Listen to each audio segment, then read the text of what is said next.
निकालिए बच्चों book 2 issue of shares.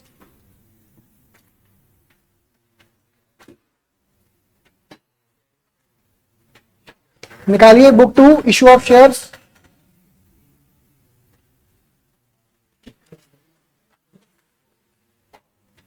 आज मुझे बताइए इशू ऑफ डिबेंचर भी करें?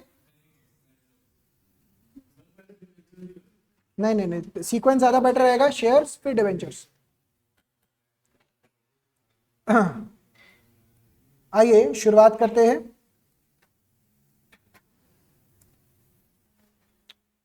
चलिए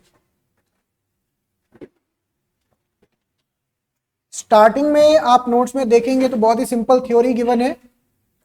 कंपनी का मतलब क्या होता है? A company is an incorporated association which is an artificial person created by law having a separate legal entity with perpetual succession। इसके फीचर्स रीड कर लीजिएगा आप एक बारी। टाइप्स ऑफ कंपनीज दो तरीके की यहाँ पे, अच्छा तीन तरीके की क्लासिफाइड है। Private company, public company, one person company. Private company का मतलब क्या हो गया बच्चों? जैसे कंपनीज के आगे आपने देखा होगा प्राइवेट लिमिटेड लिखा होता है। प्राइवेट लिमिटेड के अंदर ना रिस्ट्रिक्शंस होती हैं, the right to transfer it shares. आप अपनी कंपनी के शेयर्स ट्रांसफर करने के लिए बहुत सारी रिस्ट्रिक्शंस होती है प्राइवेट कंपनी के लिए। Except in one person company limits the number of members, मतलब shareholders, excluding its present and past employees members to 200। Prohibits any invitation to the public to subscribe, मतलब इसके अंदर IPOs वगैरह नहीं आ सकते। जो पब्लिक कंपनी होती है इसके अंदर it is not a private company, मतलब ये सारी रिस्ट्रिक्शंस इस पर नहीं होती। पब्लिक कंपनी भी वैसे भी दो तरीके की हो सकती है, एक हो सकती है लिस्टेड कंपनी, एक होती है non listed company. But ultimately दोनों ही कंपनीज में आप पब्लिक से पैसा रेज कर सकते। फिर आती है one person company. One person company का मतलब क्या हो गया? एक बंदा भी कॉर्पोरेट फॉर्म में काम कर सकता है देश में। इसको कई सारी रिलैक्सेशन है। शेयर का मतलब क्या होता है? नेचर ऑफ शेयर क्या होता है? अगेन रीड करने वाले हैं। क्लासेस ऑफ और काइंड्स ऑफ शेयर्स, दो मेजर क्लासेस हो गए बच्चों, preference shares and equity. Preference shares को प्रेफरेंस क्यों बोलते हैं? क्योंकि इनको दो चीजों में प्रेफरेंस मिलती है, राइट मिलता है। पहला प्रेफरेंस राइट ऑफ डिविडेंड, मतलब अगर कंपनी डिविडेंड डिक्लेयर करेगा तो पहले प्रेफरेंस शेयर होल्डर्स को डिविडेंड मिलेगा। और दूसरा return of capital on the event of winding up, अगर कंपनी बंद हो रही होगी तो पहले पैसा प्रेफरेंस शेयर होल्डर्स को मिलेगा, बचा हुआ पैसा फिर इक्विटी वालों के पास जाएगा। यानी कि सबसे ज्यादा रिस्की क्लास इक्विटी शेयर्स हो गए, फिर उसके बाद प्रेफरेंस शेयर्स, फिर उसके बाद डेट। तो डेट सबसे कम रिस्क होता है, प्रेफरेंस ज्यादा होता है, इक्विटी और ज्यादा होता है। अभी आएगा लास्ट में है इसके अंदर। शेयर कैपिटल, अच्छा तीन तरीके का क्लासिफिकेशन याद करिए, यहां पे शायद फॉर्मेट आगे जाके आएगा। अभी क्लासिफिकेशन ऑफ शेयर कैपिटल तीन तरीके में मेनली क्लासिफाई करते हैं, ऑथराइज्ड, इशूड, सब्सक्राइब्ड। ऑथराइज्ड का मतलब क्या था? जो कंपनी का मैक्सिमम आपका कैपिटल इशू कर सकते हो आप।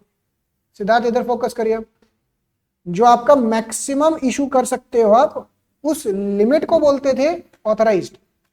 इसमें से आपने इशू कितने कर रखे हैं पब्लिक को, और उन्होंने इसमें से सब्सक्राइब कितना कर रखा है, मतलब आपने लोगों को ऑफर कितना कर रखा है और लोगों ने उस ऑफर को एक्सेप्ट कितना कर रखा है, ये चीज। सब्सक्राइब्ड कैपिटल के अंदर दो पार्ट्स आते हैं, subscribed and fully paid up, subscribed and not fully paid up. बच्चों साथ साथ में ना रिकैप करते जाइएगा। फुली पेड अप कब होते थे? पहला, जब आपने शेयर का फुल अमाउंट कॉल कर लिया है। याद करिए, आपने शेयर होल्डर्स को कॉल करके बोला बेटा जरा पैसे भिजवा दो, उन्होंने सारे, मतलब कॉल सारे पैसों के लिए लग चुकी है। और condition number 2, all money is paid, मतलब सारे के सारा पैसा जो था वो शेयर होल्डर से पूरा पैसा पे कर दिया है, कोई भी कॉल्स इन अरियर नहीं है। तो अगर ऐसा है तो उस केस में फुली पेड अप। अगर ऐसा नहीं है, इनमें से कोई भी कंडीशन पूरी नहीं हो रही, पार्टली पेड अप है या पार्टली कॉल्ड अप है, तो वो क्या बन जाएगा? Not fully paid up. इसका फॉर्मेट होता था, अभी 2 मिनट में फॉर्मेट भी डिस्कस करते हैं। दो टर्म्स होते हैं बच्चों, interchangeable, reserve capital it is the portion of uncalled share capital which shall not be callable not be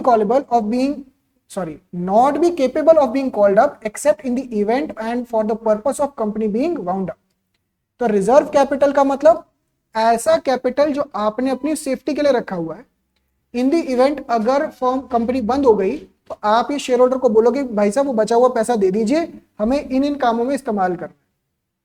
तो रिजर्व कैपिटल अलग चीज होती है। कैपिटल रिजर्व, ये टर्म आपने 2-3 बारी चैप्टर में सुना भी होगा। जैसे जब आप शेयर फॉरफिट कर रहे होते हैं उस टाइम पे कैपिटल रिजर्व आता है। अच्छा, उसके अलावा जब आप सामने वाले का बिजनेस खरीद रहे होते हैं उस टाइम पे कैपिटल रिजर्व आता था। तो कैपिटल रिजर्व का मतलब क्या होता है? It is the reserve which is not free for distribution as dividend, मतलब फ्री रिजर्व नहीं होता है। It is mandatory to create capital reserve in case there are capital profits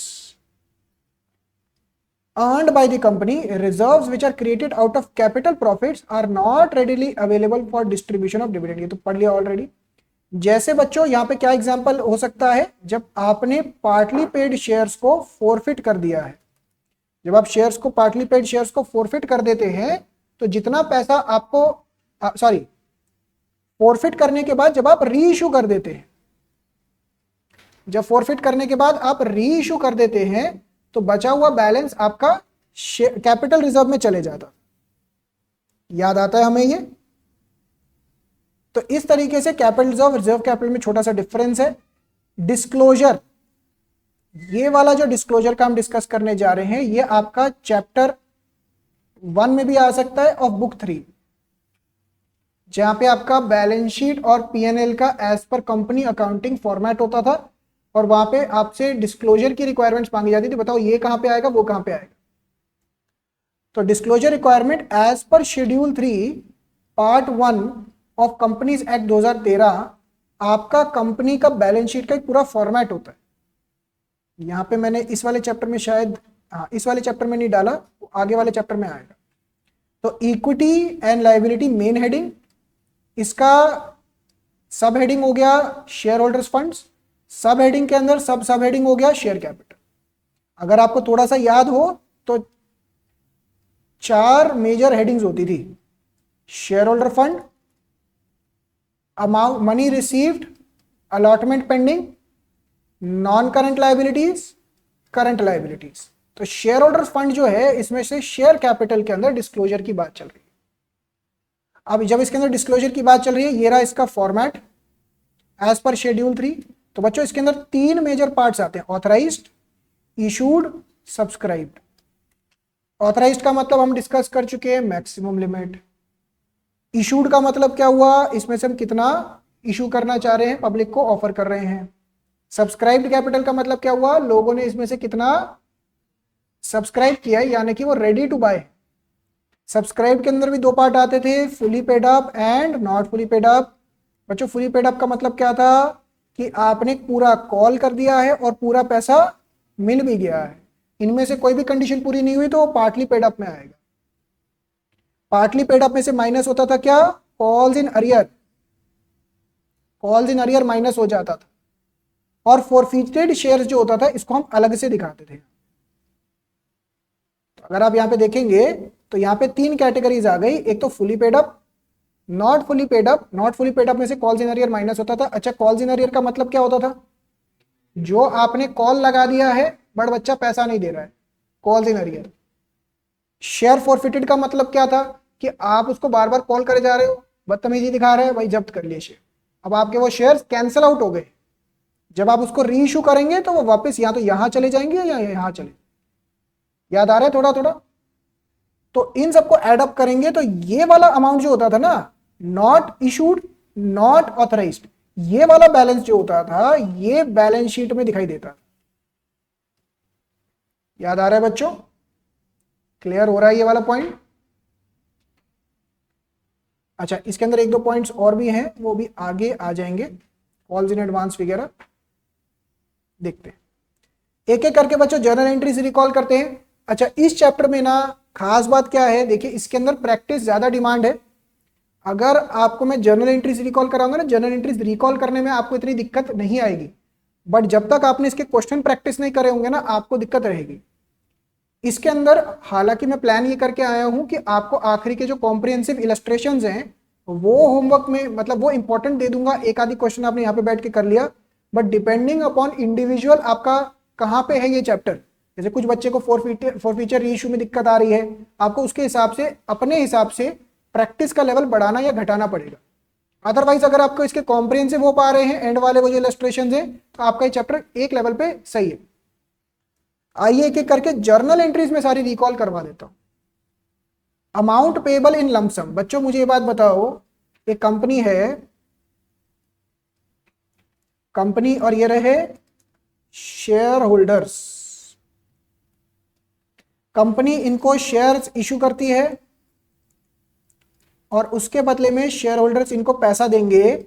हम यही डिस्कस कर रहे हैं कि पहला डिस्कशन तो ये हो गया, ये जो हम शेयर्स इशू कर रहे हैं वो पैसों के बदले में कर रहे हैं या अदर देन कैश के बेसिस पे कर रहे हैं।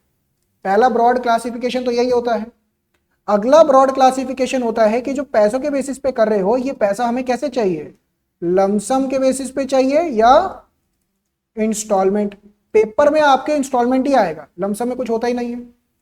अब अगर आपको लमसम चाहिए या इंस्टॉलमेंट चाहिए तो क्या ये पार पे इशू कर रहे हो, प्रीमियम पे इशू कर रहे हो शेयर्स, क्या डिस्काउंट पे शेयर्स इशू हो सकते हैं, डिस्काउंट पे इशू हो सकते हैं, नहीं, कंपनीज एक्ट इसको अलाउ नहीं करता है। कुछ याद आ रहा है? इसके क्या कुछ एक्सेप्शन होते थे? यस एक्सेप्शंस भी होते थे, अभी वो रिकॉल करवाते हैं। सिक्योरिटी प्रीमियम का क्या करते थे बच्चों, अलग से एक अकाउंट में जाता था प्रीमियम का। 10 रुपए की चीज आप 10 रुपए में इशू कर रहे हो पार, 10 रुपए की चीज आप 15 रुपए में इशू कर रहे हो, 5 रुपए प्रीमियम हो गया, जो कहां जाता था, सिक्योरिटी प्रीमियम अकाउंट के अंदर जाता था। थोड़ा थोड़ा रिकॉल हो रहा है। सिक्योरिटी प्रीमियम कहां डिस्क्लोज होता था, रिजर्व्स एंड सरप्लस के अंदर अंडर शेयर होल्डर्स फंड्स। याद आता है सब? इसके अंदर सेक्शंस लगते थे, कौन कौन से सेक्शन रेलेवेंट थे वो मैंने यहाँ पे सारे डाले हुए हैं, एक एक करके रिकॉल करेंगे। अगर हम शेयर्स लमसम में कर रहे हैं तो पहला एंट्री होगा bank to share application allotment और दूसरा entry share application allotment to share capital, खत्म। यही आप प्रीमियम पे कर रहे हो तो क्या हो जाएगा, share application allotment to share capital to security premium. समझ में आ जाता है? यानी कि अगर आप प्रीमियम पे इशू कर रहे हो तो प्रीमियम का एक सेपरेट अकाउंट बन जाएगा और वहां पे उस प्रीमियम को कहां इस्तेमाल करना है इसके लिए क्या कौन सा सेक्शन आता था, सेक्शन 52 सबसेक्शन 2। ये बताता था कि आपका जो सिक्योरिटी प्रीमियम है उसको हम कहां यूटिलाइज कर सकते हैं। ये समझ में आ रहा है? जिसके अंदर से मेन पॉइंट आपको क्या ध्यान रखने वाले थे,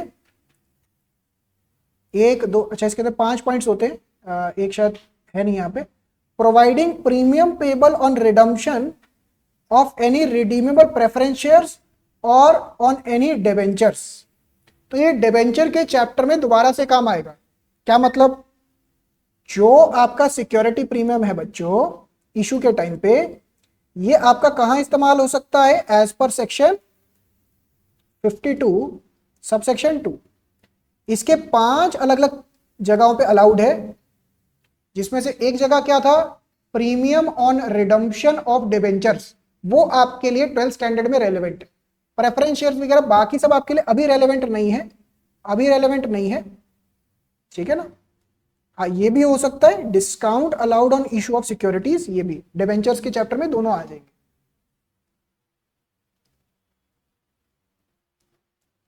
नेक्स्ट, अगर आप इंस्टॉलमेंट्स में कर रहे हैं बच्चों तो क्या था, bank to share application, share application to share capital.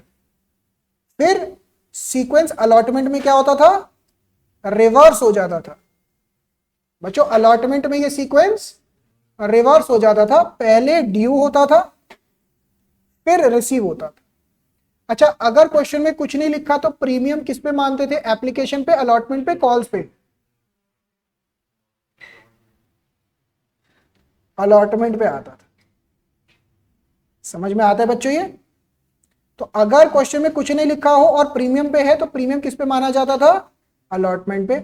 अच्छा कॉल्स के अंदर सेम सीक्वेंस, पहले ड्यू करेंगे फिर पेमेंट रिसीव होगा। अब ये कुछ पॉइंट्स पढ़ के देखिएगा। According to section 39 subsection 2 of companies act 2013, अगर ये वाला सेक्शन याद हो जाए बढ़िया है, नहीं याद हो तो छोड़ दीजिएगा, इतना रेलेवेंट नहीं है। minimum application money should be 5% of the face value of shares or any such other percentage or amount as may be prescribed by SEBI। तो SEBI ने ये प्रिस्क्रिप्शन कितने का दिया है? 25%। इसका मतलब क्या हुआ कि अगर 10 रुपए का फेस वैल्यू का शेयर इशू हो रहा है, कम से कम 2.5 रुपए एप्लीकेशन के टाइम पे आने चाहिए, 1 मार्क का टाइप का बन सकता है। तो थोड़ी प्रैक्टिकल एप्लीकेशन है कंपनीज एक्ट की, बट आपके लेवल पे बस इतना काफी है। सेक्शन 53 किस चीज के लिए मना करता है बच्चों? सेक्शन 53 कहता है does not allow for issue of shares on discount. क्या इसके एक्सेप्शन है? Yes, section 54 allows issue of shares at discount when they are issued at sweat equity shares. यहां पे बच्चे का क्वेश्चन आता है, पहला क्वेश्चन कि बच्चों स्वेट इक्विटी है क्या? मैं अभी रिकैप करवाता हूं। दूसरा, क्या री इशू के टाइम पे जो शेयर्स आप प्रीमियम पे जा रहे होते हैं, सॉरी डिस्काउंट पे जा रहे होते हैं, क्या ये अलाउड होता है? यस, क्योंकि ये फ्रेश इशू नहीं हो रहा है, इसकी लिमिटेशंस अलग है कि मैक्सिमम परमिसिबल डिस्काउंट वगैरह क्या है वो डिस्कस कर लेंगे। स्वेट इक्विटी क्या होता था बच्चों? इसके लिए ना लास्ट में मैंने नोट डाला हुआ है, ये रहा। बहुत बारी ना एक छोटा सा क्वेश्चन पेपर में आ जाता है, ध्यान रखिएगा। ये लास्ट की ना कुछ थ्योरी डाली हुई है मैंने, ये देखिए। Private placement of shares, sweat equity, ESOPs, इसके ऊपर शॉर्ट नोट टाइप डाला हुआ है। तो स्वेट इक्विटी का मतलब क्या होता है? Sweat equity shares can be issued in lieu of know how और इंटेलेक्चुअल प्रॉपर्टी राइट और value additions which may be called by any name. Further, these shares may be issued at discount for cash or for consideration other than cash. इसका मतलब क्या हो गया कि आप कोई कंपनी के डायरेक्टर्स या एम्प्लॉइज को मेहनत के बदले या कोई इंटेलेक्चुअल प्रॉपर्टी राइट के बदले में शेयर इशू कर रहे हैं तो सस्ते में दे सकते हो। एक बच्चों ईसॉप भी होता है। जैसे आपने देखा होगा आज के टाइम पे कंपनीज में लोग काम करते हैं, जो हाई लेवल पे काम कर रहे होते हैं, उनको कहते हैं आपके करोड़ों का पैकेज लग रहा है। तो करोड़ों का पैकेज का मतलब ये नहीं होता कि आपको 1 करोड़ रुपए बैंक अकाउंट में देंगे वो, उसके अंदर कुछ कंपनी के ईसॉप्स भी होते हैं। मतलब अगर कंपनी के अंदर ये एम्प्लॉय लंबे समय तक काम करेगा तो आपको उस कंपनी के शेयर भी सस्ते में मिल जाएंगे। तो देखने में ना स्वेट इक्विटी और ईसॉप काफी सिमिलर लगता है, बट इसका डिफरेंस पढ़िए। The term sweat equity is a wider term than ESOP. तो स्वेट इक्विटी एक बड़ा टर्म है, ESOP one of the types of sweat equity हो गया। समझ में आया? क्लियर होता है ये? तो इसका मतलब क्या हो गया कि आप अपने इंप्लॉइज को या वर्कर्स को या किसी को शेयर इशू कर रहे हैं सस्ते में ईसॉप के केस में, ताकि वो इंप्लॉय टिका रहे। जैसे गूगल के जो सीईओ हैं सुंदर पिचाई, उनको गूगल के शेयर के, गूगल की कंपनी के ईसॉप्स मिलते हैं। या आप लंबे समय तक टिके रहोगे तो आपको कंपनी के शेयर्स मिल जाएंगे। तो बंदा क्या करता है, कहता है कि भाई मेरे को जब ये कंपनी के शेयर्स मिलने हैं सस्ते में तो मैं और अच्छे से काम करूं, कंपनी का वैल्यू ग्रो करेगा, उनकी शेयर्स का वैल्यू ग्रो करेगा। तो स्वेट इक्विटी एक बड़ा वाइडर टर्म हो गया। तो स्वेट इक्विटी के अंदर सेक्शन 54 क्या बोलता है? ये एक्सेप्शन है, डिस्काउंट पे अलाउड है। प्राइवेट प्लेसमेंट बच्चों, ये प्राइवेट प्लेसमेंट का मतलब क्या हुआ? यहां पे आप ऐसा समझ लीजिए, शार्क टैंक का एग्जांपल दिमाग में रखिए। शार्क टैंक में क्या होता है कि इन्वेस्टर्स कहते हैं कि मैं आपकी कंपनी का 10% ले लूंगा, इतना पैसा दे दूंगा। आप पब्लिक के पास नहीं गए, प्राइवेट प्लेसमेंट। बलराज ने बोला कि भाई सर मुझे ऐसे पैसे चाहिए, तो बलराज को मैंने बोला अपनी कंपनी का 10% दे दो, मैं आपको इतना पैसा इन्फ्यूज कर दूंगा आपकी कंपनी। तो क्या होता है, इसे बोलते हैं प्राइवेट प्लेसमेंट्स। तो ये थ्योरी के पॉइंट ऑफ व्यू से है, बहुत बारी मतलब आपके यूटी या एग्जाम्स वगैरह के अंदर भी देखा होगा, इसमें से आ जाता है, बच्चा पढ़ के नहीं जाता लास्ट में। In the absence of information, security premium is received on allotment. It means only security premium is received on allotment. ठीक है। फुल सब्सक्रिप्शन, ओवर सब्सक्रिप्शन, और एक तीसरा क्या होता था बच्चों? Under subscription. इसमें से फुल सब्सक्रिप्शन और अंडर सब्सक्रिप्शन सबसे आसान है। फुल सब्सक्रिप्शन का मतलब क्या हुआ कि एक कंपनी है, ये 10,000 शेयर्स इशू करना चाह रही है और इसको सब्सक्रिप्शन भी कितने का आ गया? 10,000 शेयर्स का। अगर ये सब्सक्रिप्शन आ गया आपको 9,000 शेयर्स का, तो इसे क्या बोलेंगे? Under subscription. तो अंडर सब्सक्रिप्शन के लिए एक लिमिट याद करिएगा, 90%। सेबी की गाइडलाइंस है कि मिनिमम 90% सब्सक्रिप्शन होना चाहिए। अगर वो नहीं हुआ तो आईपीओ कैंसिल हो जाएगा। इसके लिए वो क्या अपॉइंट करते थे? Under writers. याद आ रहा है? Under writers. अंडर राइटर क्या करते हैं कि इन केस अगर पब्लिक नहीं आपके शेयर्स खरीदेगी तो अंडर राइटर्स की रिस्पॉन्सिबिलिटी है, वो आपके शेयर्स खरीदेंगे। समझ में आता है? लिंकेज अब समझ में आ रहा होगा पूरा लिंकेज। मेन इसके अंदर से कॉन्सेप्ट क्या है बच्चों? मेन कॉन्सेप्ट है इसके अंदर से ओवर सब्सक्रिप्शन का। ओवर सब्सक्रिप्शन के केस में क्या होता है कि आपने 10,000 शेयर्स इशू करे और आपको सब्सक्रिप्शन आ गया मान लो 40,000 शेयर्स का, तो आपके पास जो एक्स्ट्रा 30,000 शेयर्स का पैसा आया है, इसका करना क्या है? पहला केस क्या होता था? या तो आप उसको रिफंड कर दो। दूसरा केस क्या था? आप उसको एडजस्ट कर लो। एडजस्ट का मतलब क्या था? Pro rata, proportionate adjustment. याद आ रहा है बच्चों ये सब? या तीसरा क्या था? दोनों का कॉम्बिनेशन। पेपर में कॉम्बिनेशन आने के सबसे ज्यादा चांस है। अब इसके अंदर बच्चों कुछ पॉइंट्स याद रखिएगा। ऑब्वियस ही बात है, मैं अभी क्वेश्चन करवाने की वो नहीं हूं, मैं आपको क्वेश्चन करने के लिए दे दूंगा अभी क्लास में, बट मैं कॉन्सेप्ट सारे रिकैप करवाने के उसमें हूं, फ्लो में। अगर मैं बीच में क्वेश्चन लेकर आ जाऊंगा तो बहुत लंबा आपका डिस्कशन हो जाएगा। अभी तक आप सबके दिमाग में रिकैप हो रहा है जो हमने क्लासेस में किया हुआ है।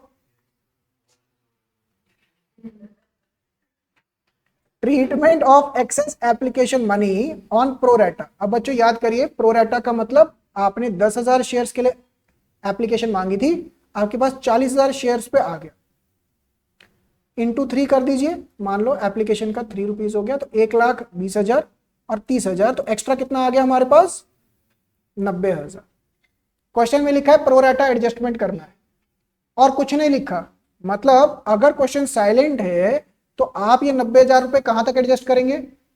अलॉटमेंट तक, और बाकी पैसा when question is silent or requires that excess application money received is to be adjusted against allotment, excess application money is adjusted against allotment money due and amount in excess of application allotment money is refunded। तो अगर question silent है, यहां question specifically बोल देता है तो allotment तक ही adjust होगा। बट अगर क्वेश्चन स्पेसिफिकली बोलता है कि after adjusting allotment money and call money, call money में भी एडजस्ट करना है, तो आप ये पैसा कहां एडजस्ट करेंगे बच्चों? Calls in advance. अगर कॉल्स के अंदर भी एडजस्ट करेंगे और उसके बाद कुछ पैसा बचेगा तो उसको रिफंड करेंगे। समझ में आया? अच्छा, कॉल्स इन एडवांस का मतलब क्या था बच्चों? जो पैसा आपको पहले ही मिल चुका है, जो पैसा आपको पहले ही मिल चुका है, that is known as calls in advance. तो ये कॉल्स इन एडवांस आपके लिए एक लायबिलिटी बन जाता है, और बाद में जाके जब आपकी कॉल ड्यू हो जाती है, ये रिवर्स हो जाती थी एंट्री। आपको कॉल्स इन एडवांस के लिए दो ऑप्शन थे, याद करिए। पहला था without calls in advance question कर दीजिए, एक ऐसा था विद कॉल्स इन एडवांस भी क्वेश्चन कर सकते हैं। ने इस तरीके से किया था क्लास में, सेम कॉल्स इन अरियर के लिए भी।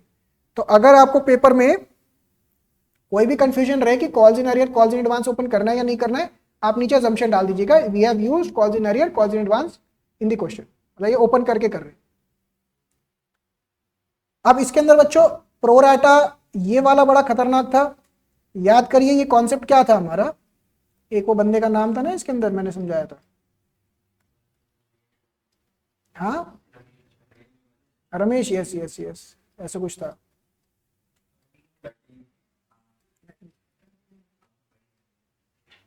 पढ़ी तो है, याद भी होनी चाहिए। याद है, चलो अभी देता हूं करने।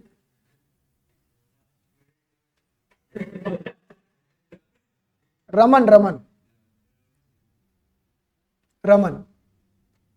इसके अंदर क्या था बच्चों, यहां पे ना दो कॉन्सेप्ट्स ओवरलैप होते थे। ओवर सब्सक्रिप्शन भी आता था और साथ में प्रो राटा भी आ जाता था। ओवर सब्सक्रिप्शन भी आ जाता था और प्रो राटा भी आ जाता था। जैसे यहां पे ये कुछ फॉर्मूलाज लिखे हुए हैं, इन फॉर्मूलाज को समझाने के लिए आइए क्वेश्चन का हेल्प लेते हैं। एक्स लिमिटेड इशूड 50,000 शेयर 100 रुपए at par, company received application for 1 lakh shares. तो एप्लीकेशन 1 लाख के लिए आई है, जबकि हमने शेयर्स अलॉट कितने किए हैं? 50,000। समझ में आता है ये? इसका ब्रेकअप कैसे है बच्चों, 30, 50 और बैलेंस 20, तो 30 एप्लीकेशन, 50 अलॉटमेंट और 20 रुपए फर्स्ट एंड फाइनल कॉल। अब इसके अंदर अगर आप देखेंगे कैटेगरी ए के अंदर फुल सब्सक्रिप्शन है, इसमें कोई दिमाग नहीं लगाना होता। ये तो रिफंड का केस है, इसमें भी कोई दिमाग नहीं लगाना होता। दिमाग किसमें लगता है, प्रो रैटा के अंदर। याद आ रहा है बच्चों। रमन ऑफ कैटेगरी बी, ये बी कैटेगरी का बच्चा है, who was allotted 1500 share, did not pay allotment money। अब ये वाला जो लाइन लिखा हुआ है ना, इसने अलॉटमेंट मनी नहीं दिया, इसके लिए ही सारी झंझट थी। इसे क्या बोलते थे बच्चों, case of due but not received in case of pro rata. आपको पैसा जो ड्यू है वो मिल नहीं रहा है और ये प्रो रैटा का केस है। तो यहां पे बच्चों क्या क्या था, आइए इसको रिकॉल करें। सबसे पहले एंट्री क्या आती थी, bank account debit to share application. कितना पैसा हो गया बच्चों यहां पे, 1 लाख इंटू 30 लाख रुपए, 30 लाख रुपए। फिर क्या होता था, share application to share capital 30 lakh रुपए। शेयर कैपिटल कितना हो गया, 50,000 इंटू 3 15 लाख रुपए। To share allotment to bank. अच्छा इसके बोला नहीं है ना, ठीक है। अब बैंक के अंदर बच्चों ये देखिए, इसके अंदर तो कुछ दिमाग नहीं लगाना। रिफंड के अंदर क्या होगा, 20,000 इंटू 30 कितना हो गया, 6 लाख रुपए, तो सीधा सीधा रिफंड हो जाएगा। यहां तक कोई डाउट है हमें।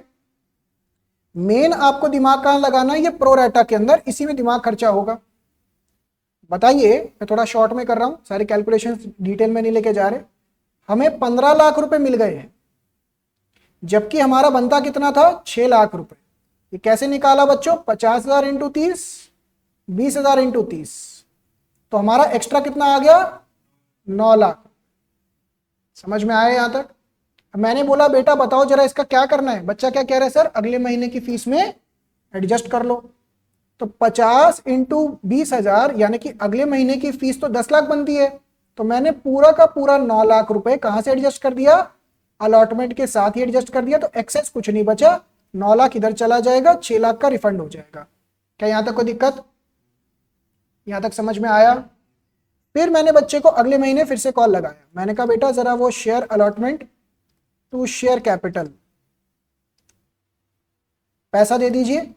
बच्चे ने बोला सर कितना पैसा बनता है, 50,000 शेयर्स के ऊपर 50 रुपए, दैट इज 25 लाख रुपए।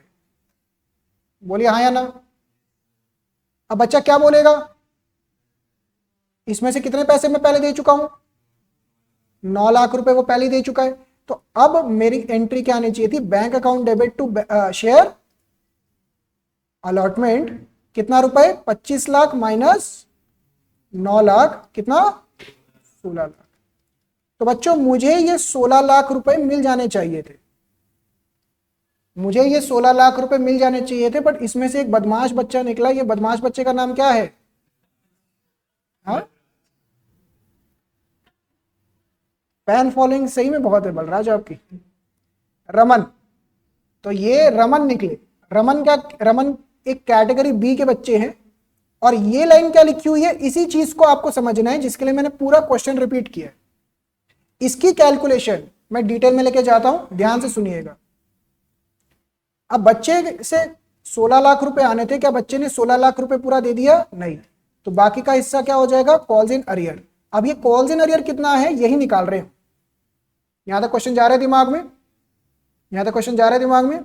अब इसको कैसे निकालना था बच्चों, आइए रमन की कैलकुलेशंस देखते हैं। पहले तो जिस कैटेगरी में वो है वहां पे एप्लीकेशन अलॉटमेंट, अगर आप 5 का एप्लीकेशन डाल रहे हैं तो आपको 2 शेयर मिल रहे हैं, तो रेशो क्या हो गया, 5:2। अब यहां पे लिखा हुआ है रमन भाई साहब ने 1500 शेयर्स अलॉट किए थे 1500 शेयर्स अलॉट किए थे, तो उसने अप्लाई कितना किया होगा, 1500 इंटू 5/2 कितना हो गया, ये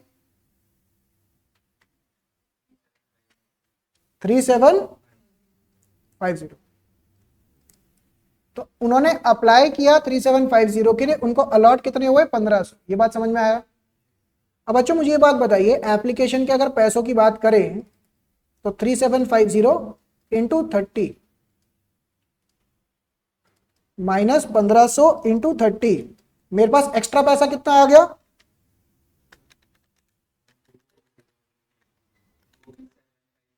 67500, इतना एक्स्ट्रा पैसा आ गया। यहां तक कोई डाउट है? मेरे पास रमन से एप्लीकेशन का एक्सेस कितना आ गया है? 67500। कोई डाउट्स? मैंने रमन को कॉल लगाया अलॉटमेंट के लिए, मैंने कहा बेटा जरा आपके अलॉटमेंट के पैसे ड्यू है, कितने? 1500 इंटू 50, 75,000। बच्चे ने क्या बोला कि सर वो एक्सेस को एडजस्ट कर लीजिए। मैंने बोला बाकी पैसा, उसने फोन काट दी। तो 7,500 रुपए क्या था बच्चों मेरा? Calls in arrear. तो बाकी 15 लाख 15 लैक्स 92,500 रुपीज इतना मेरे पास आ गया। तो ये कैलकुलेशन को हम कुछ इस तरीके से ही डिस्कशन करते थे। यहां पे देखिए इन्होंने सिंपली क्या कर रखा है, इसको वर्किंग नोट ऐसे करके दिखा दिया। बड़े क्वेश्चंस अगर आपने ढंग से किए हो तो ये वर्किंग नोट बन जाते हैं बड़े क्वेश्चन। इस केस को दोबारा से आप देखेंगे तो यहां पे कैसे कर रखा है, अमाउंट ड्यू नॉट रिसीव्ड, जिसे कॉल्स इन अरियर बोलते हैं इन केस ऑफ प्रोरेटा। अब इसके फॉर्मूला आराम आराम से देखिए। बच्चों मुझे बात बताओ, अगर आपको अलॉटेड गिवन था, रमन का number of shares allotted given थे ना, तो आपने एप्लीकेशन कैसे निकाला था? Number of shares allotted 1500 into applied, total category में 5 थे यानी कि 50,000 डिवाइडेड बाय 20,000, फॉर्मूला बन गया। अब अगर आपको अप्लाइड गिवन होता तो इसका उल्टा हो जाता। समझ में आई बात? फर्दर ये जो रमन था इससे पैसा कितना नहीं मिला, ये कैसे निकाला? हमने ये सारी कैलकुलेशन करी। हमने कैसे किया? 3750 माइनस 1500 इंटू 30। तो यही चीज हमने यहां पे कैसे लिखी? Share allotted into allotment money. ये तो हो गया आपका 1500 इंटू 50, इतना पैसा मिलना था ना, 1500 इंटू 50। और एक्सेस कितना मिल चुका था? Share applied that is 3750 minus share allotted that is 1500 into application money 30। क्या ये फॉर्मूला समझ में आता है? इसके अंदर एक और पॉइंट ध्यान रखना है, in pro rata allotment when shares are issued at premium, ये लास्ट में आता था चैप्टर के।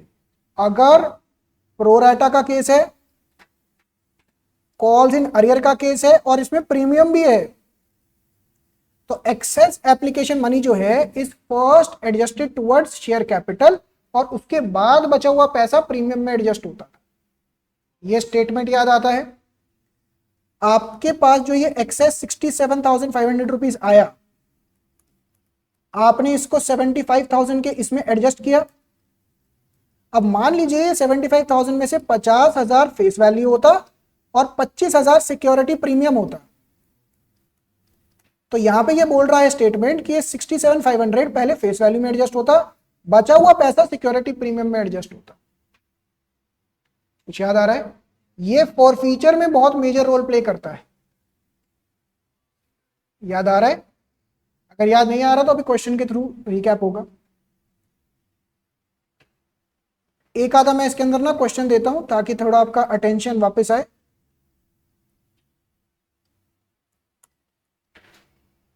ये रमेश सुरेश वाला दे देते हैं, इलस्ट्रेशन नंबर 19, या छोटा क्वेश्चन दूं? 13 दे देते, 13 दे देते, 13 से तो बच्चे 13 है। चलो ये वाला कर दीजिए, ये इजी लग रहा है। 16 ये वाला कर दो, मैं स्क्रीन पे ओपन कर दिया, करके दिखाइए। हाँ मैंने बोला ना, हाँ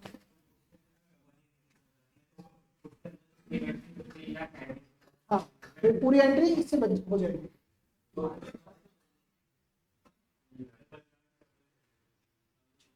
जल्दी से करिए।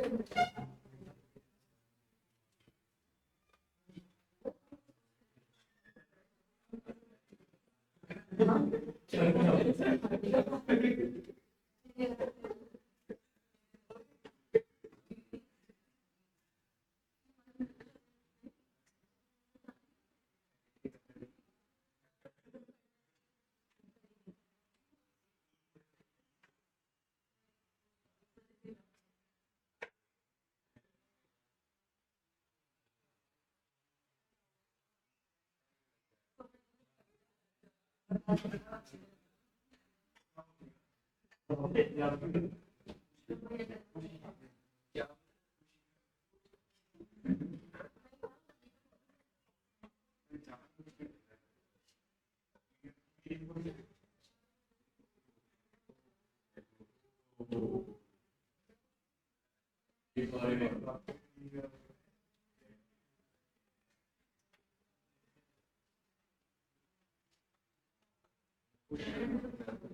पढ़ लो भाई, पढ़ लो।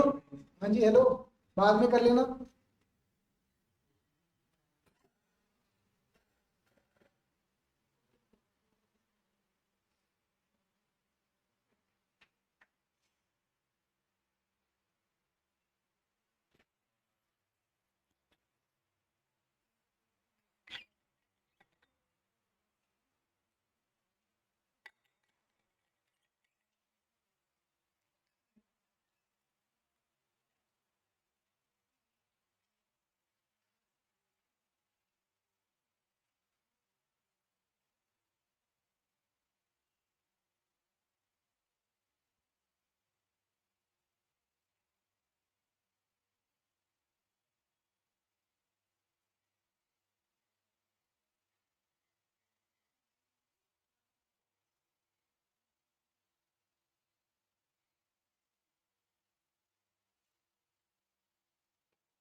चलो स्टार्ट करें।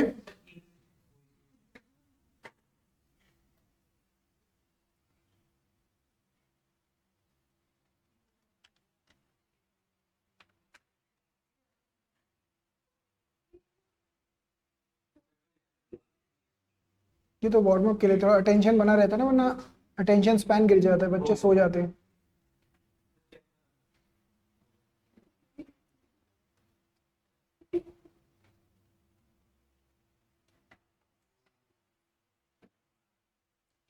चलिए आइए आगे बढ़ते हैं।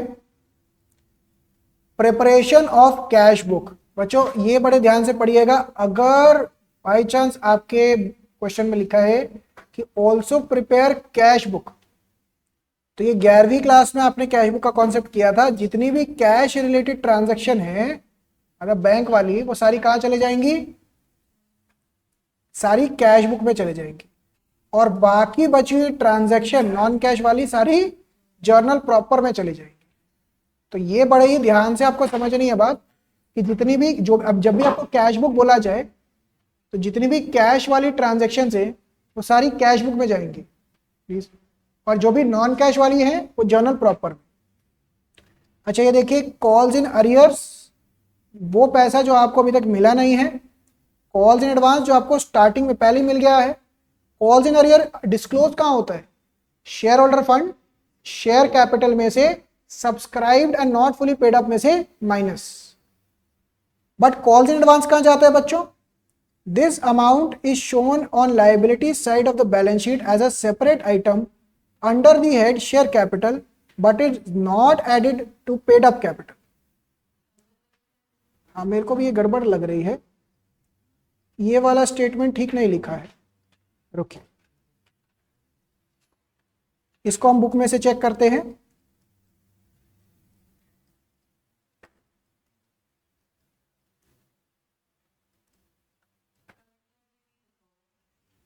ये रहा, disclosure of calls in advance, equities and liabilities part of balance sheet under the main head current liabilities, सब हेडिंग अदर करंट लायबिलिटी। इसको बच्चों ठीक करिए, अंडर द हेडिंग आ जाएगा current liability,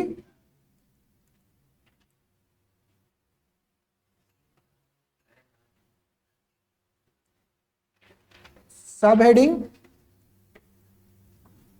other current liabilities.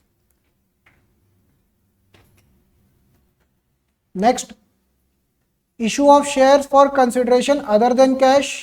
अगर आप एसेट्स खरीद, सीधा कोई एक एसेट खरीद रहे हो तो एसेट टू वेंडर, वेंडर के आगे बच्चों क्या आ जाता है, परचेज कंसिडरेशन। परचेज कंसिडरेशन का मतलब क्या था कि आपने वेंडर से बिजनेस या एसेट का क्या एग्रीड वैल्यू डिसाइड किया।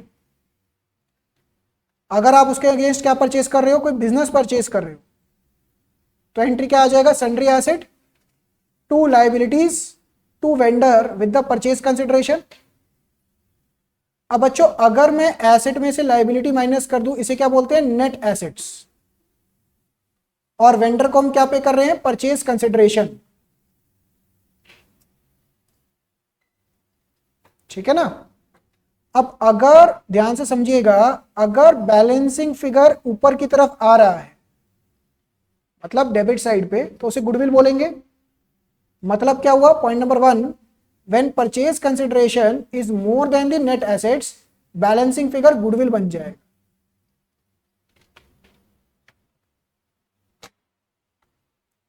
पॉइंट नंबर 2,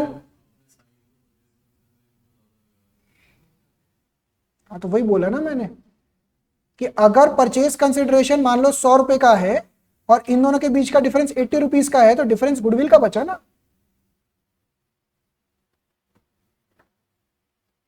और पॉइंट नंबर 2, अगर net assets is more than purchase consideration, तो जो डिफरेंस बचेगा उसे क्या बोलेंगे, कैपिटल रिजर्व्स। ये समझ में आया। तो दोनों में से कोई एक ही चीज होगी, दोनों चीजें नहीं हो सकती इकट्ठे।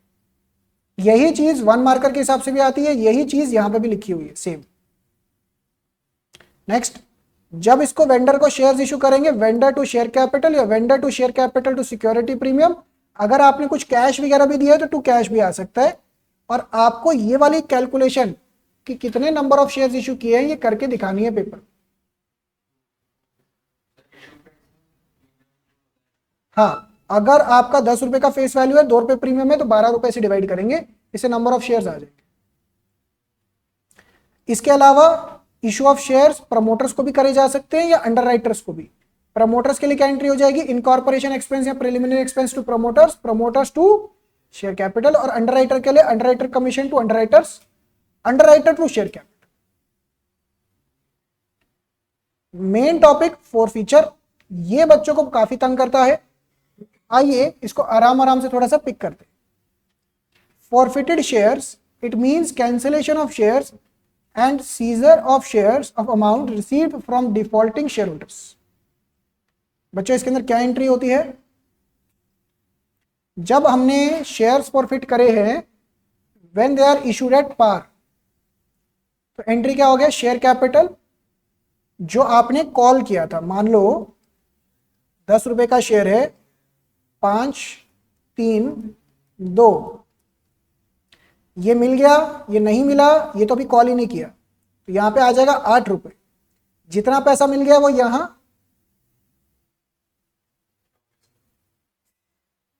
एक सेकेंड, ये एंट्री गड़बड़ कर रखी है इन्होंने।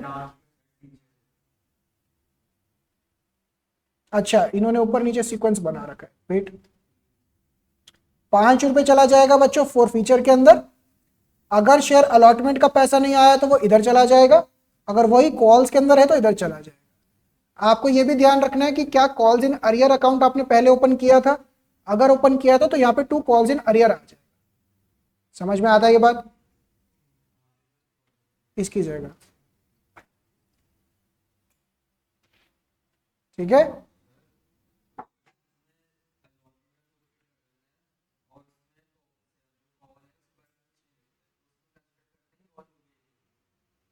क्वेश्चन की ना अगेन लैंग्वेज पे डिपेंड है। आप अगर ऐसा लिखा हुआ है कि अगेन कोई क्वेश्चन है आपके पास ऐसा, वो ना लैंग्वेज पे डिपेंड कर रहा है। क्वेश्चन की लैंग्वेज एक बार पढ़वा दीजिए, कहाँ पे आप अटक रहे हैं, उसके हिसाब से मैं बता पाऊंगा। अदरवाइज मतलब ब्लैंकली मैं क्या बोलूँ, वो तो ऐसा वो लिखा होगा तो ऐसा है, वैसा लिखा होगा तो वैसे है, उसके ऊपर डिपेंडेंट है। नेक्स्ट, अगर शेयर्स बच्चों प्रीमियम पे इशू कर रखे थे, तो आपको मैंने क्या स्टेटमेंट बताया था कि अगर प्रीमियम रिसीव हो गया है तो रिवर्स नहीं होगा, बट अगर प्रीमियम रिसीव नहीं हुआ तो ही रिवर्स होगा। मतलब क्या है, यहां पे देखिए, अगर प्रीमियम रिसीव नहीं हुआ है ना, तो सिक्योरिटी प्रीमियम भी रिवर्स हो जाएगा, सिक्योरिटी प्रीमियम भी रिवर्स हो जाएगा, और जितना प्रीमियम अमाउंट नॉट रिसीव्ड है प्रीमियम का, वो अकॉर्डिंगली एंट्रीज में भी आ जाए।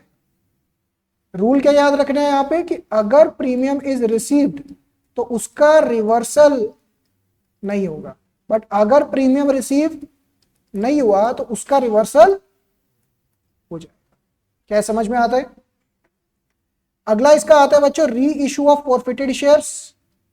सिंपल एंट्री क्या था इसका, bank account debit to share capital, bank account debit to share capital. अगर आपने डिस्काउंट पे इशू किया है तो डिस्काउंट आ जाएगा। क्या डिस्काउंट पे री इशू अलाउड था, यस री इशू अलाउड है discount. Bank to share capital to security premium, क्या प्रीमियम पे शेयर्स री इशू हो सकते हैं, बिल्कुल हो सकते हैं। तो बचा हुआ बैलेंस जो फॉरफीचर अकाउंट में होता था वो कहां चला जाता था, कैपिटल रिजर्व में, क्योंकि कैपिटल प्रॉफिट होता। इसके अंदर एक पार्शियल री इशू का भी केस आता था, जिसका फॉर्मूला यहां पे रीयूज कर रखा है। Total amount of share forfeited divided by number of shares forfeited into number of shares reissued minus amount with which forfeited shares was debited at the time of reissue or reissue discount। इसको करवा रहा हूं, इसको समझने के लिए आइए एक क्वेश्चन पिकअप करते हैं रीइशू, पार्शियल रीइशू का।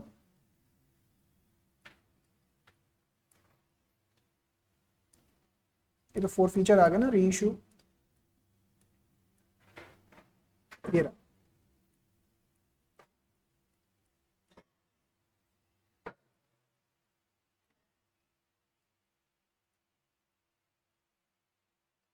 जैसे ये वाला क्वेश्चन देखिए, नवलक्ष्मी, ऑल है ये तो नहीं, पार्शियल नहीं है ये,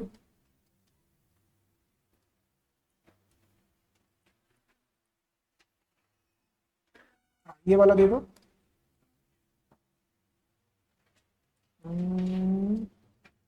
ये वाला सही रहेगा। इसके अंदर कुछ क्वेश्चंस आपको भी देता हूं फिर। Complete solution limited forfeited 500 shares of 100 रुपए इशूड एट 10% प्रीमियम। इसमें से बच्चों which allotment money was 30 rupees including premium, first call 30 rupees were not received and the second and final call of 20 rupees were not yet called. मतलब अगर मैं ये 100 रुपए का ब्रेकअप करूं तो इसमें से क्या ब्रेकअप हो रहा है, 20 रुपए प्लस 10, ये हो गया अलॉटमेंट, फर्स्ट कॉल 30 रुपीज का और फाइनल कॉल 20 रुपए का। तो मुझे ये बात बताइए आपका एप्लीकेशन कितना हो गया, 30 रुपीज। अब ये कह रहे हैं कि इसके अंदर से allotment and first calls were not received, तो ये भी नहीं मिला, ये भी नहीं मिला, और यहां पे फॉरफीचर हो गया है, ये मिल गया है। Out of these shares 200 shares were reissued 80 rupees paid up for 90 रुपए। तो बच्चों जब आपने इसके अंदर फॉरफीचर की एंट्री डाली तो शेयर कैपिटल 500 शेयर 80 रुपए के हिसाब से, क्योंकि आपने फेस वैल्यू कितना कॉल्ड अप किया था, 80 रुपए का। इसमें से कितना पैसा मिल गया आपको, 30 रुपए का, और कितना पैसा नहीं मिला, 20 और 30, 50 रुपए का। अब ये 60 कैसे आ रहा है, जो 10 रुपए का प्रीमियम है, आपको ये दिमाग लगाना है क्या ये प्रीमियम मिल गया या नहीं मिला। तो यहां पे तो क्लियर कट है कि नहीं मिला है, तो 10 रुपए से आपने डेबिट कर दिया और वो 10 रुपए इसके अंदर इंक्लूडेड है 20 + 10 करके। बाय चांस अगर प्रीमियम इसमें मिल चुका होता तो ये एंट्री नहीं आता और इसमें से -10 करके 20 से मल्टीप्लाई करते। कहां पे, अच्छा, अगर फॉर एग्जांपल इस क्वेश्चन में बाकी सब कुछ सेम होता, बस प्रीमियम आपको मिल गया होता 10 रुपए का, तो आप 10 रुपए डेबिट भी नहीं करते और उसी तरीके से 10 रुपए क्रेडिट भी नहीं होते। मतलब इस 30 रुपए की जगह आप इसकी जगह क्या लिखते हैं, 20 रुपए। अब क्योंकि यहां पे प्रीमियम नहीं मिला है तो डेबिट भी 10 रुपए एक्स्ट्रा से होगा और क्रेडिट भी 10 रुपए एक्स्ट्रा से होगा। क्लियर हुई बात। अब बच्चों जब री इशू कर रहे हैं, यहां पे ध्यान से सुनिएगा, बैंक में आया 90 रुपए, 80 रुपए का शेयर था, 10 रुपए सिक्योरिटी प्रीमियम में चला गया, तो यहां पे, अच्छा, यहां पे कैपिटल रिजर्व में कितना चला जाएगा बच्चों, ध्यान से, टोटल फॉरफीचर कितना था, 15,000,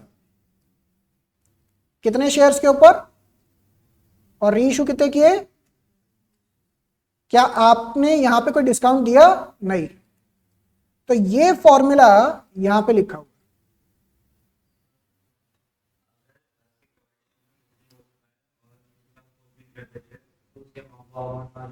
एक मिनट अभी से हटिएगा, हाँ बोलिए, दोबारा से बोलिए।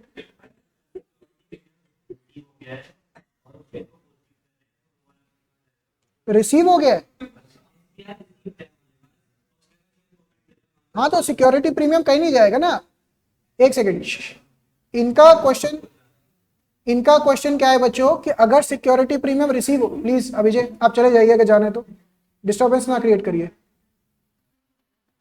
सिक्योरिटी प्रीमियम अगर आपको रिसीव हो गया है तो ना वो डेबिट होगा ना क्रेडिट होगा, वो तो सिक्योरिटी प्रीमियम अकाउंट में चला गया होगा ना, और उसको सेक्शन 52 गवर्न करता है, तो री इशू में तो कोई मतलब ही नहीं है उसका।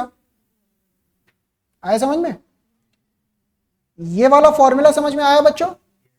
अच्छा, एक बच्चे का और डाउट आया था, मैक्सिमम परमिसिबल डिस्काउंट, इसके लिए भी एक क्वेश्चन पिकअप करते हैं।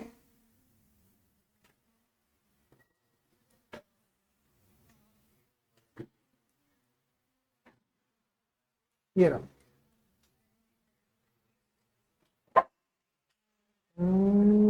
कहां चला गया इसका क्वेश्चन, ये रहा, मैक्सिमम परमिसिबल डिस्काउंट मिनिमम री इशू प्राइस। अब ध्यान से पढ़िएगा, 10,000 शेयर से 10 रुपए का 3 रुपए एप्लीकेशन ₹4 अलॉटमेंट, ₹2 फर्स्ट कॉल और बैलेंस ₹1 फाइनल कॉल। 500 शेयर्स इसमें से फॉरफिट कर दिए गए। अब पहला केस पढ़िए इधर। हाँ जी भाई साहब, if shares were forfeited for non payment of second and final call, यानी कि ये पैसा नहीं दिया, ये दे दिया, ये दे दिया, ये दे दिया, हमें कितने पैसे आ गए हमारे पास? ₹9। तो जितना आपके पास पैसा आ जाता है वो मैक्सिमम परमिसिबल डिस्काउंट हो गया। क्या ये समझ में आई बात? यानी कि जब आप रीइश्यू करेंगे तो मिनिमम रीइश्यू प्राइस कितना होगा? ₹10 में से ₹9, ₹1 का मिनिमम होना चाहिए। आप उसको ज्यादा पे भी रीइश्यू कर सकते। मैक्सिमम डिस्काउंट जितना आपको पैसा मिल गया। जैसे एक और देखिए, if shares are forfeited for non payment of first call and second call, ये भी नहीं दिया, ये भी नहीं दिया, तो कितना आ गया? ₹7। तो ₹7 मैक्सिमम डिस्काउंट, ₹3 मिनिमम। आया समझ में? इंपॉर्टेंट पॉइंट्स है बच्चों, ये हम कवर कर चुके हैं। अगेन इसके साथ हमारा इशू ऑफ शेयर्स कंप्लीट होता है।